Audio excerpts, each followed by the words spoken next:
ورحمۃ اللہ وبرکاتہ۔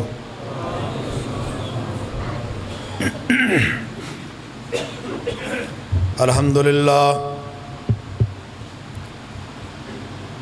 للہ الذی لم يتخذ ولدا ولم يكن له شریک فی الملک ولم يكن له ولی من الذل وکبرہ تکبیرا۔ نحمدہ ونستعینہ ونستغفرہ ونعوذ باللہ من شرور انفسنا ومن سیئات اعمالنا من یہدہ اللہ فلا مضل لہ ومن یضلل فلا ہادی لہ واشہد ان لا الہ الا اللہ وحدہ لا شریک لہ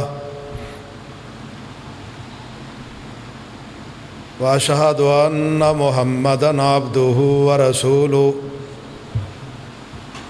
وشر الامور محدثاتها وکل محدثۃ بدعہ وکل بدعۃ ضلالہ وکل ضلالۃ فی النار۔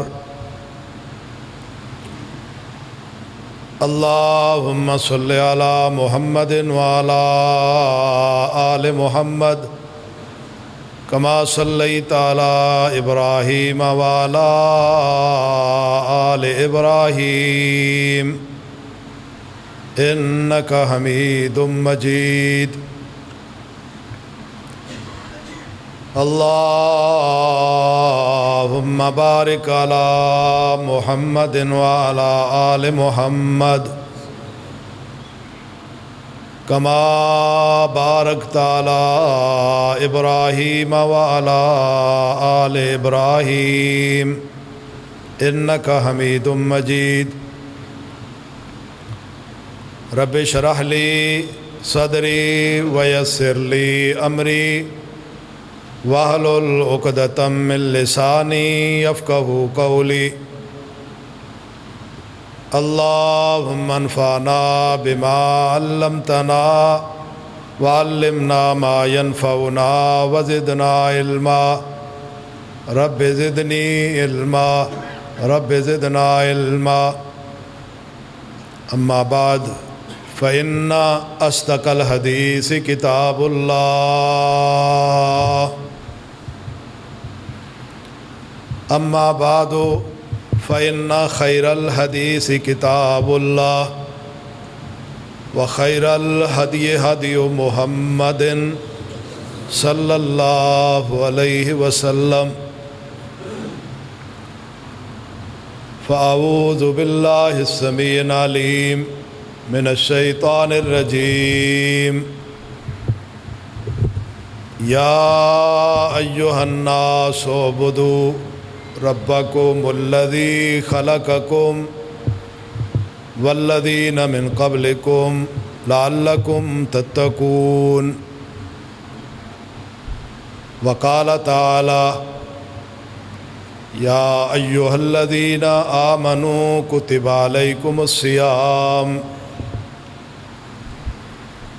کما کتب علی الذین من قبلکم لعلکم تتقون۔ صدق اللہ العظیم۔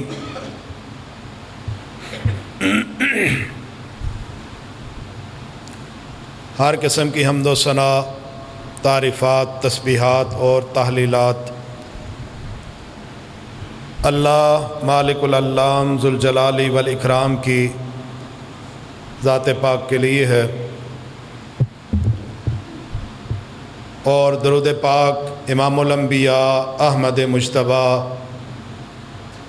امام الحرمین امام القبلتین جد الحسنین امام اعظم امام دین رحمۃ للعالمین امام کل ختم الرسول رسول مکرم نبی معظم جناب محمد الرسول اللہ صلی اللہ علیہ وسلم کی ذات مبارک پر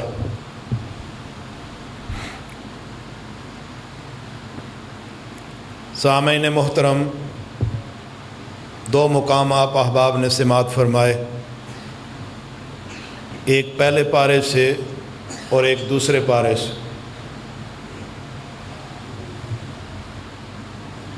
یا ایھا الناس اعبدوا ربکم الذی خلقکم والذین من قبلکم لعلکم تتقون۔ یا ایھا الناس اعبدوا ربکم الذی خلقکم والذین من قبلکم لعلکم تتقون۔ لوگو عبادت کرو اس رب کی جس نے تمہیں پیدا فرمایا ہے اور تمہارے سے جو پہلے لوگ ہیں انہیں بھی پیدا کیا ہے، تاکہ تمہارے اندر تقوی آ جائے۔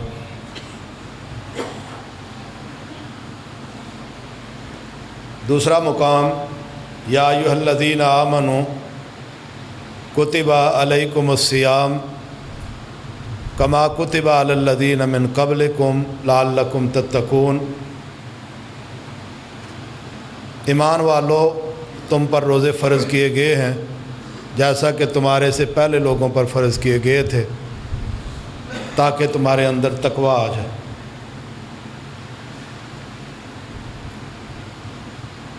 عبادت کا ذکر، پھر روزے کا ذکر، اور مقصد کہ آپ احباب میں تقوی آ جائے۔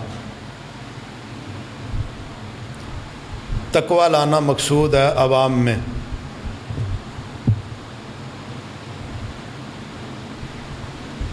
رمضان المبارک سے بھی تقوی ہوتا ہے، انسان کے اندر تقوی آتا ہے، اور اب کی عبادت کرنے کے ساتھ بھی انسانوں کے اندر تقوی پیدا ہوتا ہے۔ حدیث میں رسول اللہ صلی اللہ علیہ وسلم نے فرمایا، اذا دخل رمضان فتحت ابواب السماء وفی روایت فتحت ابواب الجنہ وغلقت ابواب جہنم وسلسلت الشیاطین۔ رمضان کے داخل ہوتے ہی اللہ جنت کے، آسمانوں کے، رحمتوں کے دروازے کھول دیتے ہیں، جہنم کو لاک لگا دیا جاتا ہے اور شیاطین کو جکڑ دیا جاتا ہے۔ آپ احباب جانتے ہیں کہ میں یہاں پہ جنات اور شیاطین کے مضمون کو بیان کرنے کے لیے آتا ہوں، تو راستے میں آتے ہوئے میرے دوست جو ہم سفر تھے، محترم ملک اشفاق صاحب، ان سے بات چیت ہو رہی تھی کہ آج مضمون کیا بیان کرنا چاہیے، تو انہوں نے رہنمائی کی کہ کیوں نہ آج تقوی پہ درس دیا جائے۔ تو میں نے سوچا کہ چلو، اذا دخل رمضان فتحت ابواب الرحمہ وغلقت ابواب جہنم وسلسلت الشیاطین۔ رحمت کے دروازے رب رمضان میں کھول دیتے ہیں، جہنم کو لاک کر دیا جاتا ہے، شیطانوں کو جکڑ دیا جاتا ہے۔ تو میرے ذہن میں آیا کہ شیطان تو ویسے جکڑے ہوئے ہیں، تو رمضان میں انہیں جکڑا ہی رہنے دیں، تو ہم کیوں نہ رمضان کے حوالے سے ہی گفتگو کر لیں۔ تو ابھی یہ جکڑا ہی رہے بہتر ہے، ہم انشاءاللہ رمضان کی فضیلت پہ ذکر کرتے ہیں۔ تو میں نے 2 آیتیں پڑھی، جن 2 آیتوں میں اللہ رب الرحمن نے تقوی کا درس دیا ہے۔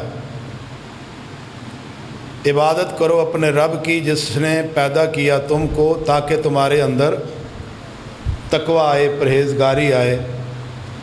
روزے رکھو تاکہ تمہارے اندر تقوی آئے۔ اصل میں تقوی چاہیے۔ رسول اکرم جناب محمد رسول اللہ صلی اللہ علیہ وسلم صحابہ کی تربیت فرما رہے ہیں، اور صحابہ رضوان اللہ علیہ مجمعین اللہ کے رسول صلی اللہ علیہ وسلم کے پاس تشریف فرما ہیں۔ آپ صلی اللہ علیہ وسلم نے صحابہ سے فرمایا، میرے صحابیو ادھر دیکھو، التقویٰ ہاہنا و اشارہ الی صدرہ۔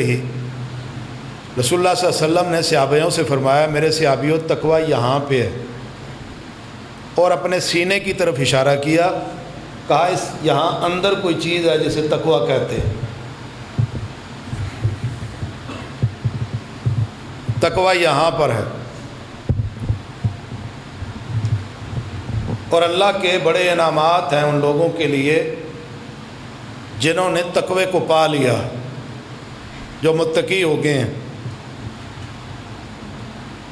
اس پہ آگے بات کرتے ہیں، لیکن اس سے پہلے چونکہ ہم رمضان سے گزر رہے ہیں، خوش نصیب ہیں وہ لوگ جنہوں نے رمضان کو پایا اور روزے رکھ رہے ہیں۔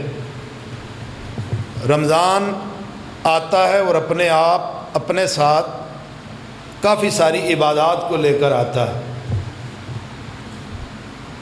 ان عبادات میں سب سے پہلی عبادت ہے صیام۔ صیام عربی میں کہتے ہیں، اردو میں روزہ کہتے ہیں۔ سب سے پہلی عبادت کیا ہے؟ وہ ہے صیام، اور دوسری عبادت ہے قیام۔ صبح سے شام تک انسان بھوک پیاس، اللہ کی حلال کردہ چیزوں تو حلال رہ گئیں، یا حرام کردہ چیزیں تو حرام ہی ہے نا، حلال کردہ چیزوں کو بھی چھوڑ دیتا ہے۔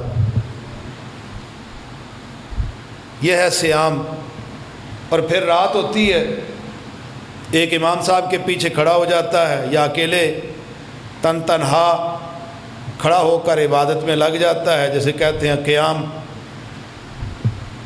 اور تیسری عبادت ہے تلاوت قرآن، قرآن کی تلاوت۔ رمضان کا قرآن کے ساتھ بڑا گہرا تعلق ہے، اور یہی وجہ ہے کہ رسول اللہ صلی اللہ علیہ وسلم ہر رمضان میں جبریل آسمان سے آتے رسول اللہ صلی اللہ علیہ وسلم کے پاس، اور آ کر آپ سے قرآن کا دور کیا کرتے تھے۔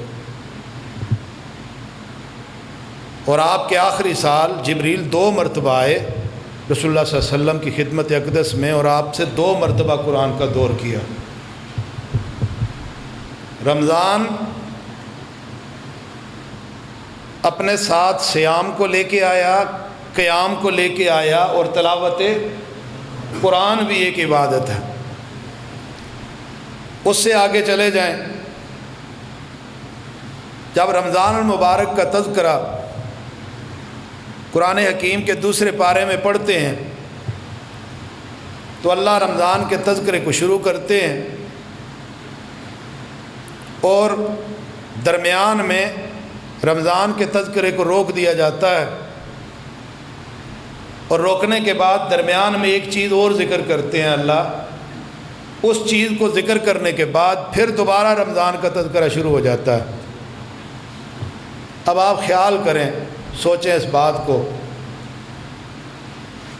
کہ اللہ کتنی اہم گفتگو فرما رہے ہیں رمضان کی،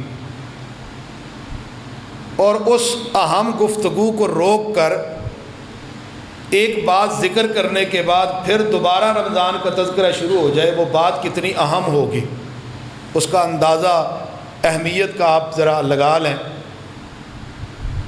کہ وہ بات کتنی اہم ہوگی۔ اور میں سمجھتا ہوں کہ وہ اہم بات بھی ایک عبادت ہے جسے ہم بھول چکے ہیں، اور وہ اہم بات ہے دعا۔ دعا انسان کو ہر موقع پر، ہر لمحے دعا کرتے رہنا چاہیے۔ انسان کو جب مصیبتیں گھیر لیتی ہیں، آزمائشیں آ کر انسان کو اپنے اندر جکڑ لیتی ہیں، اور پھر انسان دنیا کے سارے وسائل استعمال کر لیتا ہے، کوئی حل نہیں نکلتا۔ بیماری ہے تب بھی، کوئی اور آزمائش ہے تب بھی، یعنی اپنے وسائل کے مطابق وہ ہر ممکن کوشش کرتا ہے کہ اس آزمائش سے نکل آئے، لیکن وہ آزمائش سے نہیں نکلتا۔ اس کے پاس ایک آخری ہتھیار ہوتا ہے مومن کے پاس، وہ ہتھیار ہے دعا۔ شریعت ہماری دعا کی طرف رہنمائی کرتی ہے، اور دعا کیا ہے کہ یا اللہ میں پھنس گیا ہوں اس بیماری میں، جکڑ لیا ہے مجھے آزمائشوں نے، یا اللہ میں برے طریقے سے گھیرا گیا ہوں بیماریوں آفات میں، یا اللہ یہاں سے نکالنا یا نکلنا میرے بس کی بات نہیں، یا دنیا میں کسی انسان کی بات نہیں کہ وہ یہاں سے مجھے نکالے گا۔ اللہ مجھے اس پریشانی، مصیبت، دکھ، تکلیف، اس آفت، آزمائش، اس سے اگر یا اللہ مجھے نکال سکتا ہے تو وہ تو ہی نکال سکتا ہے، اور یا اللہ تو مجھے نکال دے۔ اسی کو دعا کہتے ہیں۔ عبادات میں سب سے پہلے صیام، روزہ، دوسرے نمبر پر قیام۔ دل میں دہراتے جائیں تاکہ آپ کو ذہن نشین ہو جائے۔ پہلے نمبر پر صیام، دوسرے نمبر پر قیام، تیسرے نمبر پر تلاوت قرآن، چوتھے نمبر پر دعا، اور پھر اس سے آگے آپ جائیں تو رمضان ایک اور عبادت لے کے آتا ہے۔ وہ عبادت ابھی چند دن کے بعد شروع ہوگی، جسے کہتے ہیں اعتکاف۔ یہ بھی رمضان کے آخری عشرے میں آپ مسجدوں کو سجا ہوا دیکھتے ہیں، اور پھر اس اعتکاف کے اندر ایک عبادت ہے جسے کہتے ہیں لیلۃ القدر کی تلاش۔ یہ چند عبادات ہیں جن پہ آپ نے تھوڑا سا غور کرنا ہے۔ جب آپ ان عبادات پہ غور کریں گے تو آپ کو ان کی اہمیت کا بھی پتہ چلے گا، سمجھ آ جائے گی، اور پھر آپ کو یہ عبادات کرنے میں بڑا لطف بھی آئے گا۔ اب ان ساری چیزوں کو عبادت کا نام دیا ہے۔ صرف روزہ یا صرف نماز پڑھنا یہ عبادت صرف یہ نہیں ہے، یہ ساری چیزیں عبادت ہیں۔ اللہ قرآن میں عبادت کا ذکر کرتے ہوئے فرماتے ہیں کہ یا ایھا الناس اعبدوا ربکم الذی خلقکم والذین من قبلکم لعلکم تتقون۔ لوگوں اپنے اس اللہ کی عبادت کرو جس نے تمہیں پیدا کیا ہے، ماں کے پیٹ سے نکال کے، بچپنے سے لڑک پن سے جوانی، جوانی سے بڑھاپا، اور یہ پھر اللہ نے یہ زندگی آپ کو 50، 60، 70، 100 سال دی۔ اسی نے پیدا کیا، اسی نے موت دینی۔ اس اللہ کی عبادت کریں تاکہ تمہارے اندر تقوی آ جائے۔ اور دوسرا مقام یا ایھا الذین آمنوا کتب علیکم الصیام کما کتب علی الذین من قبلکم لعلکم تتقون۔ ایمان والو، روزے فرض کیے گئے تم پر جیسے کہ پہلے لوگوں پر فرض کیے گئے تھے، تم رکھو روزے تاکہ تمہارے اندر تقوی آ جائے۔ عبادت کرو گے تقوی آئے گا، روزہ رکھو گے تقوی آئے گا۔ اللہ اکبر۔ یہ عبادت، رکوع سجود کرنا تو عبادت ہے۔ یہ صیام قیام کیسی عبادت؟ حدیث پاک میں رسول اللہ صلی اللہ علیہ وسلم کا فرمان ہے، آقا علیہ الصلوۃ والسلام فرماتے ہیں بنی الاسلام علی خمس، واحد، اثنان، ثلاثہ، اربع اور خمسہ۔ خمس عربی زبان میں 5 کو کہتے ہیں۔ اسلام کی بنیاد 5 چیزوں پر رکھی گئی ہے۔ وہ 5 چیزیں: شہادت اللہ الہ الا اللہ وان محمدً عبدہ ورسولہ۔ سب سے پہلے کہ اس بات کی گواہی دیں کہ اللہ وحدہ لا شریک ہے، محمد صلی اللہ علیہ وسلم اللہ کے بندے بھی ہیں اور اس کے رسول بھی ہیں۔ شہادتین کے بعد سب سے پہلے نمبر پر جس چیز کا ذکر، جس عبادت، جس بنیاد کا ذکر کیا ہے وہ ہے نماز۔ وَإِقَامِ الصَّلَاةِ، اسلام کی بنیاد جن 5 چیزوں پر رکھی گئی، شہادتین کے بعد پہلے نمبر پر نماز کا قیام، وایتاء الزکوٰۃ، دوسرے نمبر پر انفاق فی سبیل اللہ، اللہ کے راستے میں خرچ کرنا، زکوٰۃ دینا، وتصوم رمضان، رمضان کے روزے، میں رمضان کے روزوں کو ذکر کرنا چاہتا ہوں تاکہ تم اللہ کے ہاں متقی بن جاؤ، وتحج البیت، چوتھے نمبر پر حج کا ذکر کیا، جس کے پاس استطاعت ہے حج کر لے، پہلے نمبر پر نماز، دوسرے نمبر پر زکوٰۃ، تیسرے نمبر پر صیام، چوتھے نمبر پر بیت اللہ کا حج۔ 2 چیزیں ہر ایک بندے پر فرض کر دی گئیں، 2 چیزیں جن کے پاس استطاعت پیسے زیادہ رہا ہے ان پر فرض کی گئیں۔ اللہ اکبر، کس لیے؟ تاکہ انسان کریں، متقی بن جائیں۔ اللہ اعلان فرماتے ہیں، ذرا پھر غور کریں، یا ایھا الذین آمنوا کتب علیکم الصیام کما کتب علی الذین من قبلکم لعلکم تتقون، لوگوں روزے فرض کیے گئے تم پر جیسا کہ پہلے لوگوں پر فرض کیے گئے تھے، لعلکم تتقون، تاکہ تمہارے اندر تقوی آ جائے۔ اور یہ تقوی کیسی چیز ہے؟ اب تقوی آئے گا تو تقوی کی بنیاد پر اللہ نے انعامات بھی دینے ہیں۔ یہ قرآن حکیم کتاب ہے، یہ کتاب بھی متقین کے لیے ہدایت یافتہ ہے، ہدایت بنے گی۔ قرآن کتاب ہدایت انہی کے لیے ہے جن کے اندر تقوی ہے۔ دلیل کیا؟ اللہ فرماتے ہیں، الف لام میم ذالک الکتاب لا ریب فیہ ھدی للمتقین۔ اللہ اعلان فرماتے ہیں، لوگو یہ کتاب ایسی کتاب ہے جس میں ذرہ برابر بھی شک کوئی نہیں، یہ کتاب لا ریب ہے۔ لیکن اگلی بات ذکر کر دی، ھدی للمتقین، یہ ہدایت ہے کن کے لیے؟ متقین لوگوں کے لیے، جن کے اندر تقوی ہے، ہدایت انہی کے لیے۔ قرآن کی سمجھ اسی کو آئے گی جس کے اندر تقوی موجود ہوگا۔ اللہ اعلان فرماتے ہیں، وَسَارِعُوا إِلَىٰ مَغْفِرَةٍ مِّن رَّبِّكُمْ وَجَنَّةٍ عَرْضُهَا السَّمَاوَاتُ وَالْأَرْضُ وَسَارِعُوا إِلَىٰ مَغْفِرَةٍ مِّن رَّبِّكُمْ وَجَنَّةٍ عَرْضُهَا السَّمَاوَاتُ وَالْأَرْضُ أُعِدَّتْ لِلْمُتَّقِينَ۔ اللہ اعلان فرماتے ہیں، لوگو بھاگو، جلدی کرو اللہ کی مغفرتوں کی طرف، جلدی جلدی پہنچو اللہ کی مغفرت کی طرف۔ وَسَارِعُوا إِلَىٰ مَغْفِرَةٍ مِّن رَّبِّكُمْ وَجَنَّةٍ عَرْضُهَا السَّمَاوَاتُ وَالْأَرْضُ۔ اللہ فرماتے ہیں، جلدی کرو اللہ کی مغفرتوں کی طرف اور اس جنت کی طرف جس کی کشادگی زمین و آسمان کے برابر ہے۔ اس جنت کی طرف بھاگو جو جنت تنگ نہیں، وہ جنت وسیع ہے جس کی وسعت زمین و آسمان کے برابر ہے۔ وَجَنَّةٍ عَرْضُهَا السَّمَاوَاتُ وَالْأَرْضُ۔ اللہ فرماتے ہیں جنت وسیع اتنی جس کی وسعت زمین و آسمان کے برابر، کس کے لیے ہے؟ اللہ فرماتے ہیں، اُعِدَّتْ لِلْمُتَّقِينَ، وہ جنت متقین لوگوں کے لیے بنائی گئی ہے۔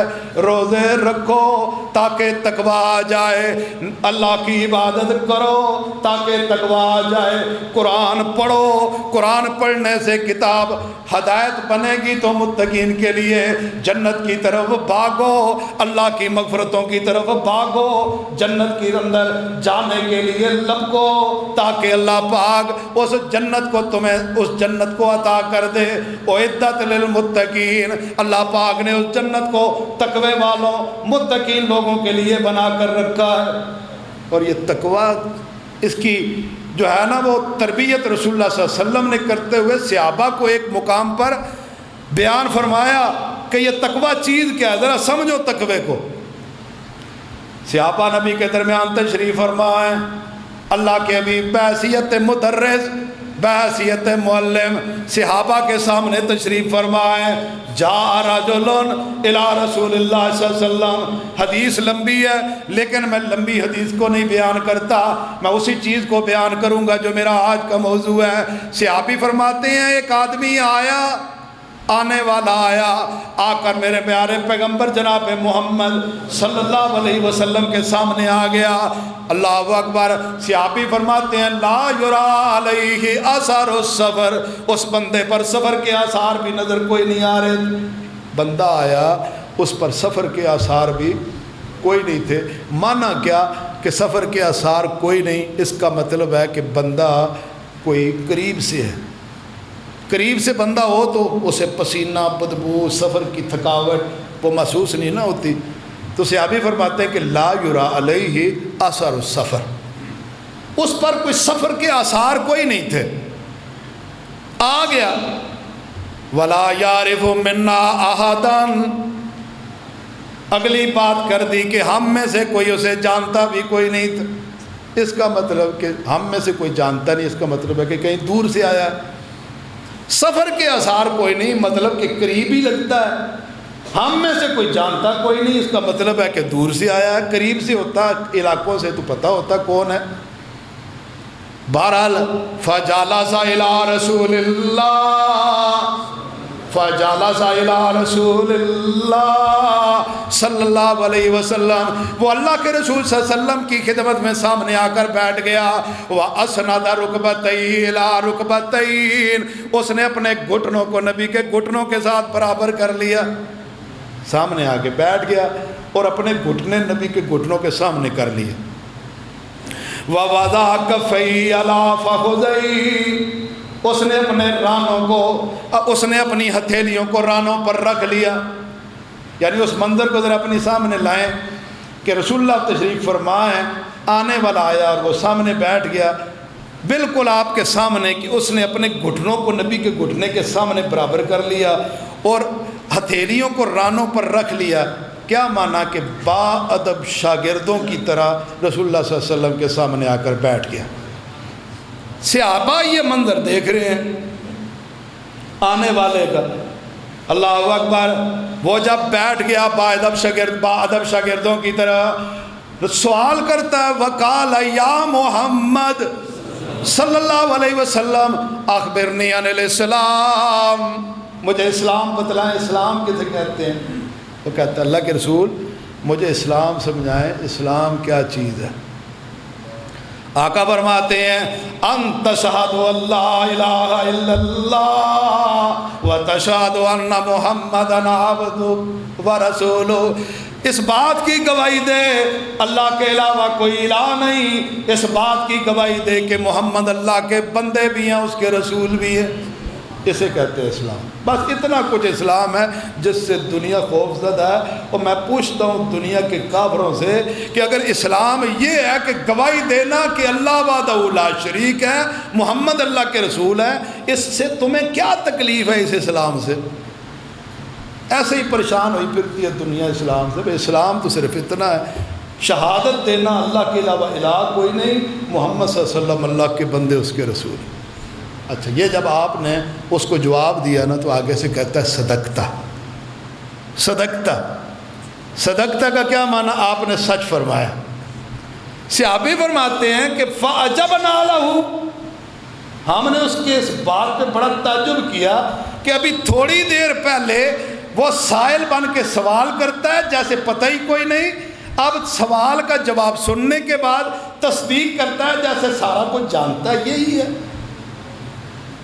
بہرحال اس نے اگلا سوال کر دیا، وقال یا محمد اخبرنی عن الایمان، مجھے ایمان بتلائیں، ایمان کسے کہتے ہیں؟ آقا فرماتے ہیں تؤمن باللہ وملائکتہ وکتبہ ورسلہ والیوم الآخر وبالقدر خیرہ وشرہ، 6 چیزیں بتلا دیں، یاد کر لو، ایمان اسے کہتے ہیں۔ پھر کہتا ہے صدقتا۔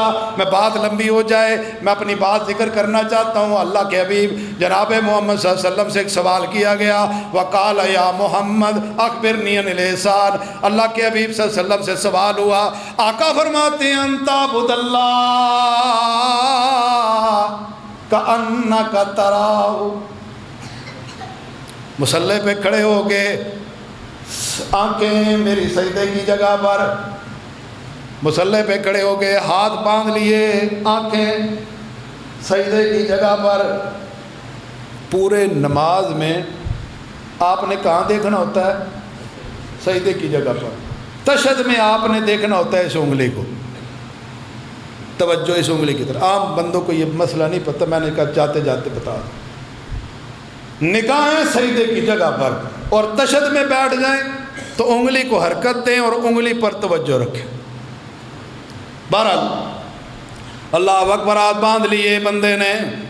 اللہ کے حبیب فرماتے ہیں انت عبد اللہ کأنک ترا, اللہ کی عبادت ایسے کر جیسے تو اللہ کو دیکھ رہا ہے. یہ ہے تقویٰ. انت عبد اللہ کأنک ترا, عبادت اللہ کی ایسے کر جیسے اللہ کو دیکھ رہا ہے. فإن لم تکن ترا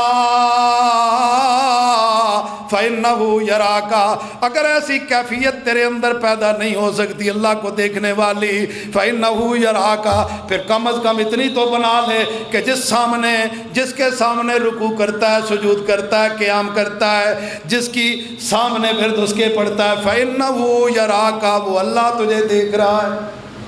انت عبد اللہ کأنک ترا فإن لم تکن ترا فإنہ یراکا, عبادت کر اللہ کی ایسے جیسے تو اللہ کو دیکھ رہا ہے. اگر ایسی کیفیت نہیں بن سکتی فإنہ یراکا, اتنا تو بنا لے کہ وہ اللہ تجھے دیکھ رہا ہے. اسی کو تقویٰ کہتے ہیں, اسی کو کہتے ہیں تقویٰ. اور جو بندے متقی بننا چاہتے ہیں نا, قرآن کی ایک آیت میں اللہ نے متقیوں کے چند اوصاف ذکر کر دیے, وہ اوصاف اپنے اندر پیدا کر لیں, اللہ تمہیں متقی بنا دے گا, مشکل ہی کوئی نہیں. اللہ اکبر. قرآن میں اللہ اعلان فرماتے ہیں وَسَارِعُوا إِلَىٰ مَغْفِرَةٍ مِّن رَّبِّكُمْ وَجَنَّةٍ عَرْضُهَا السَّمَاوَاتُ وَالْأَرْضُ أُعِدَّتْ لِلْمُتَّقِينَ.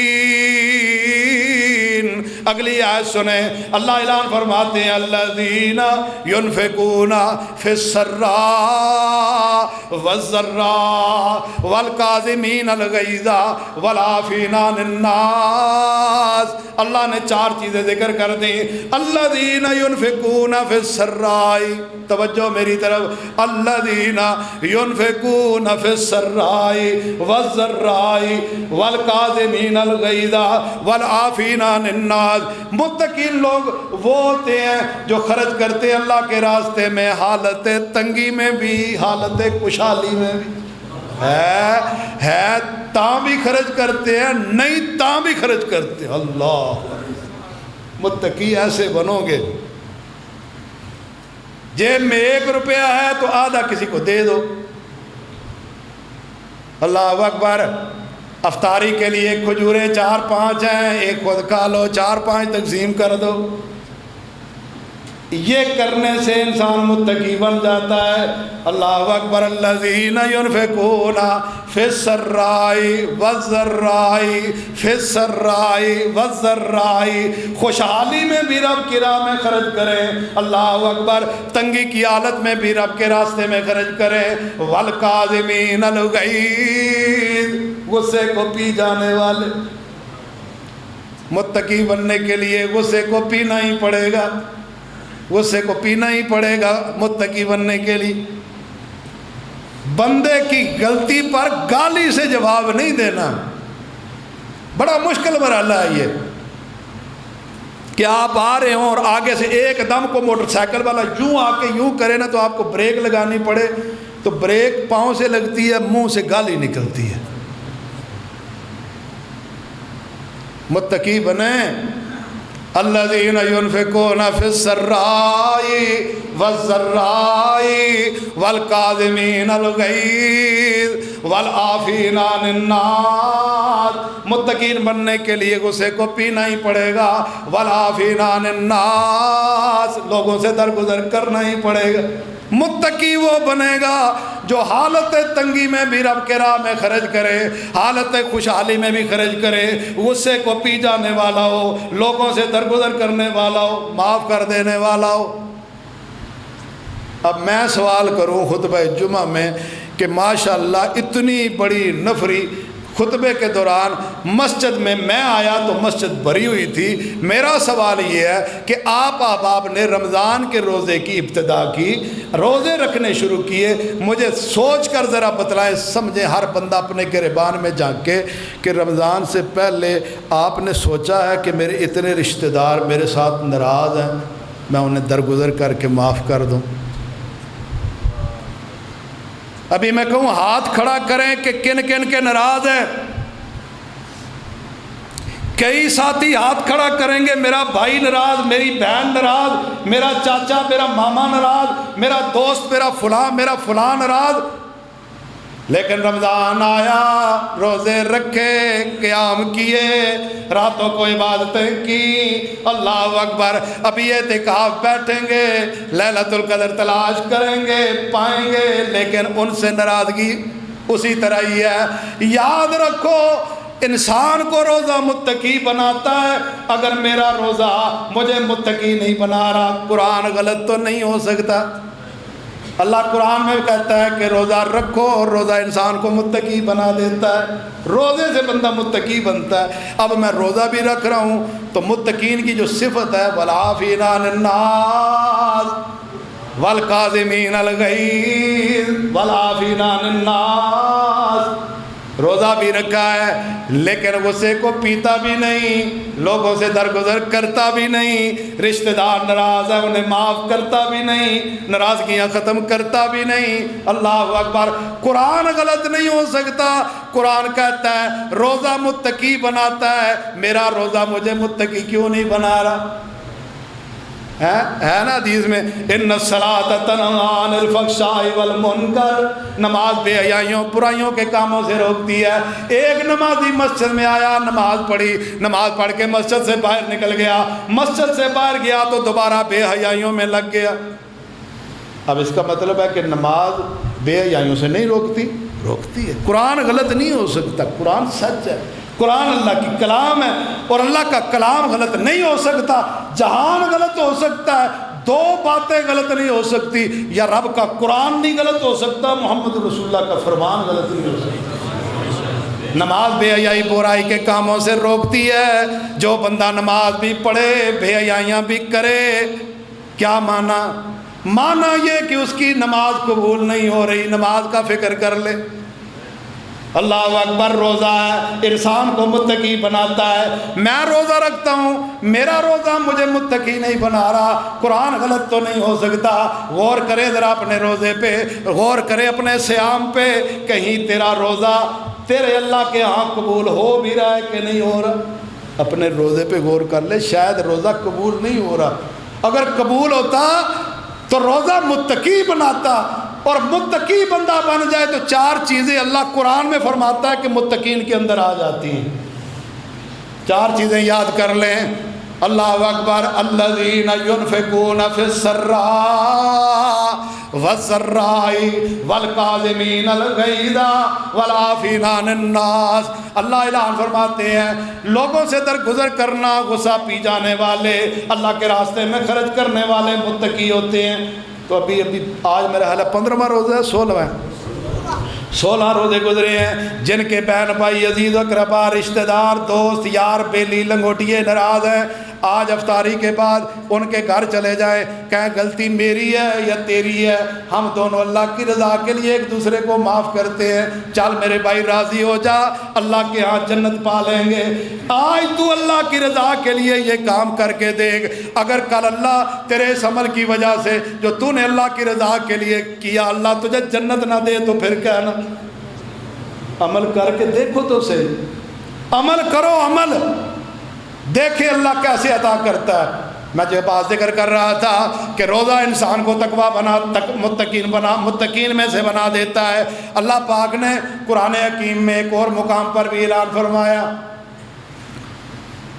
ایک اور مقام پر اللہ انسان کو جو تربیت کر رہے ہیں، انسان کو بتلا رہے ہیں کہ انسان تو متقی بننا چاہتا ہے تو اللہ نے تو متقین لوگوں کے لیے بہت ساری چیزیں تیار کر رکھی ہیں۔ جنات تجری من تحتها الانہار اکلها دائم وظلها، اللہ اعلان فرماتے ہیں کہ متقین کے لیے اللہ نے وہ جنت تیار کر رکھی ہے جس کی وسعت زمین و آسمان کے برابر، اور اللہ اکبر، اس ایسی جنت کے جس کے نیچے سے نہریں جا رہی ہیں، اعدت للمتقین، اللہ نے اس جنت کو متقین کے لیے بنا رکھا ہے، اکلها دائم وذلها، اللہ کے حبیب اللہ قرآن میں اعلان فرماتے ہیں اکلها دائم وذلها، اس جنت کے پھل بھی ہمیشہ رہنے والے، اس جنت کے سائے بھی ہمیشہ رہنے والے، وہ جنت کے سائے بھی ہمیشہ اور جنت کے پھل بھی ہمیشہ۔ یہ نہیں ہوگا جنت میں کہ ابھی مالٹے کا سیزن ہے، ابھی آم کا ہے، ابھی کیلے کا نہیں ہے، ابھی فلاں کا نہیں ہے، جو پھل ہیں تو وہ ہمیشہ کے لیے ہیں۔ جب جنتی جنت میں چلے جائیں گے نا تو 4 اعلان کر دیے جائیں گے، جنتی جنت میں جائیں گے تو 4 اعلان ہوں گے۔ پہلا اعلان کہ زندہ رہو، موت کوئی نہیں، اب تمہیں زندگی ہے، موت کوئی نہیں۔ حدیث میں آتا ہے کہ موت کو ایک مینڈے جانور کی شکل میں لا کر ذبح کر دیا جائے کہ اب موت کوئی نہیں، اب ہمیشہ ہمیشہ کے لیے زندگی ہے نعمتوں والی۔ اعلان ہوگا ہمیشہ تندرست رہو، کبھی کوئی بیماری کوئی نہیں، شوگر کوئی نہیں، بی پی کوئی نہیں، جناب کینسر کوئی نہیں، اور دیگر انزائٹی کوئی نہیں، دیگر بیماریاں کوئی نہیں۔ اعلان کر دیا جائے گا اللہ کی طرف سے جنت میں آنے والے مہمانوں اب ہمیشہ کے لیے تندرستی ہے، تندرستی کی زندگی ہے، بیماری کوئی نہیں، کوئی ٹینشن کوئی نہیں اب تمہیں یاد۔ اعلان کر دیا جائے گا جوانی ہے، بڑھاپا کوئی نہیں، اب یہاں پہ جوانی کی زندگی گزارو گے، کوئی بڑھاپا شڑاپا نہیں۔ بڑھاپا بھی تو ایک بیماری ہے نا، بڑھاپا ہے، اللہ اکبر اعلان کر دیا جائے گا جوانی ہے، بڑھاپا کوئی نہیں، اللہ اکبر۔ چوتھا اعلان کر دیا جائے گا میرے جنتی مہمانوں آج کے بعد ہمیشہ خوشی ہے، کبھی غم کوئی نہیں، کوئی غم نہیں ہوگا آج کے بعد۔ اور حدیث میں آتا ہے رسول اللہ صلی اللہ علیہ وسلم فرماتے ہیں کہ جنت میں 100 درجے اللہ نے بنائے ہیں، ہر ایک درجہ زمین و آسمان کی وسعت کے برابر اللہ نے رکھا ہے، ہر درجہ زمین و آسمان کی وسعت کے برابر، اتنی جنت وسیع، اللہ نے ہر درجے کو اتنا وسیع بنایا۔ اور رسول اللہ فرماتے ہیں جنت کی ایک قدم جگہ، جنت کی ایک قدم جگہ دنیا و ما فیہا سے بہتر ہے۔ جو کچھ دنیا میں آپ دیکھتے ہیں نا، یہ کوٹھیاں، بلڈنگیں، کاریں، یہ فیکٹریاں، کارخانے، یہ باغات، یہ نہریں، یہ طرح طرح کے پھل، ساری دنیا کی نعمتیں ایک طرف رکھ دی جائیں اور زمین و آسمان کی اس وسعت کو ان دنیاوی نعمتوں سے بھر دیا جائے تو جنت کی ایک قدم جگہ کا مقابلہ نہیں کر سکتے۔ اللہ نے یہ جنت اپنے متقین لوگوں کے لیے دینی ہے، اور متقین کون؟ جو روزہ رکھ کر متقی بنے۔ ویسے روزے کا اپنا ثواب اتنا ہے کہ میرے پاس نا، میں اگر سارا دن بیان کرتا رہوں نا تو میں روزے کی اس اجر کو بیان نہیں کر سکتا، میرے پاس اتنی زبان ہی نہیں ہے کہ میں روزے کا اجر بیان کر دوں۔ کتنا اجر ہے؟ رسول اللہ فرماتے ہیں، اللہ نے حدیث قدسی میں بیان فرمایا الصوم لی وانا اجزی بہ، روزہ میرے لیے بندہ رکھتا ہے، اجر بھی میں خود ہی دوں گا۔ ایک روایت میں اللہ فرماتے ہیں الصوم لی، بندہ روزہ میرے لیے رکھتا ہے اور میں خود ہی اس کا اجر ہوں۔ اللہ کہتا ہے میں اجر بھی اس کا خود ہی ہوں۔ یہ ہے کہ اللہ نے کتنا اجر روزے دار کو دینا ہے۔ فرضی کا تو میں بیان نہیں کر سکتا، لیکن نفلی کا میں بیان ضرور کر دوں گا آپ کو، تاکہ آپ کے دل کے اندر ایک بات آ جائے کہ اللہ نے نفلی روزے کا اتنا اجر رکھا ہے تو فرضی کا کیا کہنا ہوگا۔ اب نفلی روزہ کیا ہے میں حدیث میں آپ کو بیان کرتا ہوں۔ رسول اللہ فرماتے ہیں من صام یوما فی سبیل اللہ، جو بندہ ایک روزہ اللہ کے لیے نفلی رکھ لے، فرضی نہیں، کون سا؟ نفلی روزہ۔ من صام یوما فی سبیل اللہ، جو بندہ ایک روزہ نفلی اللہ کے لیے رکھ لے، بعد اللہ وجہہ عن النار 70 خریفا، رسول اللہ فرماتے ہیں اللہ اس بندے کو جہنم سے 70 میل دور کر دیتا ہے۔ 70 میل، یعنی تقریباً 100 کلومیٹر سے زیادہ بندہ جہنم سے دور ہو جاتا ہے جس نے ایک روزہ نفلی رکھا۔ اور ایک اور حدیث بھی سن لو، رسول اللہ فرماتے ہیں صلی اللہ علیہ وسلم من صام یوما فی سبیل اللہ جعل اللہ بینہ و بین النار خندقا، جو بندہ ایک روزہ رکھے اللہ کے لیے نفلی، اللہ اس بندے کے درمیان جہنم کے درمیان ایک خندق کھدوانے کا آرڈر جاری کر دیتے ہیں۔ بھائی اس بندے کے درمیان اور جہنم کے درمیان ایک خندق کھود دو، خندق کھود دو، خندق سمجھتے ہیں نا، خندق کھود دو بندے کے درمیان اور جہنم کے درمیان۔ اللہ وہ خندق کتنی ہوگی، وہ خندق کی وسعت، وہ خندق کی لمبائی چوڑائی کتنی ہوگی؟ آقا علیہ الصلوۃ والسلام نے فرمایا روزے دارو کما بین السماء والارض، اس خندق کی چوڑائی جو ہے جو بندے اور جہنم کے درمیان کھدوائی جائے گی اس کی چوڑائی زمین و آسمان کے برابر ہوگی۔ ایک بندہ جو نفلی روزہ رکھے وہ بندہ جہنم سے اتنا دور ہوگا جتنا آسمان دور ہے۔ تو یہ تو نفلی روزہ ہے۔ اب ایک بندہ فرضی رکھے جس طرح آپ ماشاءاللہ رکھ رہے ہیں، اللہ آپ کو مزید رکھنے کی توفیق دے، تو اس نفلی روزے کی اتنی ہے تو فرضی کا کیا مقام ہو۔ اللہ مجھے آپ کو سب کو عمل کرنے کی توفیق عطا فرمائے۔ وآخر دعوانا ان الحمد للہ رب العالمین۔